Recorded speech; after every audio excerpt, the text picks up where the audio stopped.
চোখ রাখবো পরবর্তী খবরে। করোনেশন ব্রিজ তাসের ঘরের মতন ভেঙে পড়েছে, চিৎকার আর্তনাদ, সমাজ মাধ্যমে ভাইরাল ভিডিও। পঞ্চমোড়াও হরপে রাহুল কজুরের নামে থানায় লিখিত অভিযোগ দায়ের করা হয়েছে। খবর পেয়ে দ্রুত পদক্ষেপ করে পুলিশ, ভিডিও পোস্টের অভিযোগে গ্রেপ্তার এক। আর এই মুহূর্তে আমাদের সঙ্গে রয়েছে আমাদের প্রতিনিধি সানি। ঘটনাটা আসলে কি ঘটেছিল, যদি বিস্তারিত জানাও। একদমই তাই। দেখো পায়েল, তোমাকে যে বিষয়টা জানিয়ে রাখবো, করোনেশন ব্রিজ যা কিন্তু দার্জিলিং জেলায় অবস্থিত এবং যেটি সেবক ব্রিজ, এমন অনেকেই কিন্তু রয়েছেন যে বাঘপুল নামে ওই ব্রিজটিকে জানেন।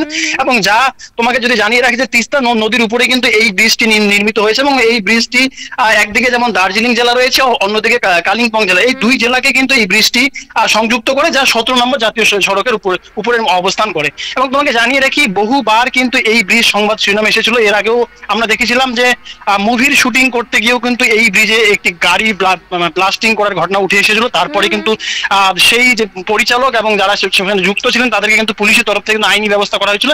ঠিক একইভাবে গত দুদিন ধরে সমাজ মাধ্যমে একটি ভিডিও ভাইরাল হচ্ছে, যা কিন্তু পরিষ্কার ভাবে প্রশাসন এবং স্বেচ্ছাসেবী সংগঠনের তরফে যেমনটা জানিয়ে দেওয়া হয়েছে যে পুরোটাই এআই এর মাধ্যমে ক্রিয়েট করে একেবারে সামাজিক মাধ্যমে অর্থাৎ ফেসবুকে পোস্ট করেছেন এক স্থানীয় এক যুবক, রাহুল কুজুর তার নাম। তাকে কিন্তু ইতিমধ্যেই পুলিশ গ্রেফতার করে নিয়েছে এবং তার এই কর্মকাণ্ডে গোটা নেট দুনিয়ায় কিন্তু একটা আতঙ্কের বাতাবরণ তৈরি হয়ে গেছে। কারণ তোমাকে জানিয়ে রাখি, উত্তরবঙ্গের অন্যতম ভৌগোলিকগত দিক থেকে যদি ধরা যায় এবং কার্যকারিতার দিক থেকে ধরা যায়, তবে এই সেবক করোনেশন ব্রিজ কিন্তু অত্যন্ত একটা জরুরি ব্রিজ, যেখান দিয়ে কিন্তু বিভিন্ন জেলাতে যাতায়াতের একটা মাধ্যম রয়েছে। একদিকে যেমন জলপাইগুড়ি জেলা, অপরদিকে দার্জিলিং অর্থাৎ শিলিগুড়ি যে মূল রাস্তা, তা কিন্তু এই ব্রিজ ঘুরেই কিন্তু যেতে হয়। এবং এই ব্রিজ ভেঙে যাওয়ার যে দৃশ্য তুলে ধরা হচ্ছে তা কিন্তু একেবারেই মানে একটা ভুয়ো এবং এআই মাধ্যমে ক্রিয়েট করা, তা যেমনটা প্রশাসনের তরফ থেকে পরিষ্কার করা হয়েছে। পাশাপাশি আমরা সময় কলকাতা একেবারে ঘটনাস্থলে এসে উপস্থিত হয়েছি, যেখানে দেখা যাচ্ছে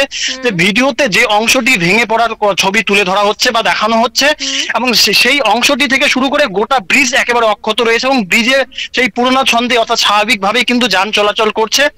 এবং এই পুরো ঘটনা যার বিরুদ্ধে অভিযোগ উঠছে এবং যাকে পুলিশ ইতিমধ্যে গ্রেপ্তার করেছে, বিভিন্ন যারা সমাজসেবী সংগঠন রয়েছে, বিশেষ করে ডুয়ার্স ফোরাম নামে একটি সমাজসেবী, তারা কিন্তু ইতিমধ্যেই থানাতে লিখিত অভিযোগ করেছে এবং তার অভিযোগের ভিত্তিতে কিন্তু তাকে কিন্তু আটক করা হয়েছে, গ্রেপ্তার করা হয়েছে এবং পূর্ণাঙ্গ তদন্ত করে তার বিরুদ্ধে আইনানুগ ব্যবস্থা নেওয়ার কিন্তু বার্তা জানিয়েছেন ফোরামের যারা ব্যক্তিবর্গরা।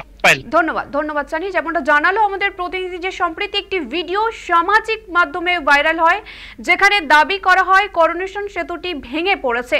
ভিডিওটি দ্রুত নেট দুনিয়ায় ছড়িয়ে পড়ে এবং তৈরি হয় তীব্র বিতর্ক ও বিভ্রান্তি। বহু সাধারণ মানুষ বিভ্রান্ত হয়ে পড়েন এবং আতঙ্ক ছড়ায় বিভিন্ন মহলে। নজরে আসতেই পদক্ষেপ নেয় পুলিশ।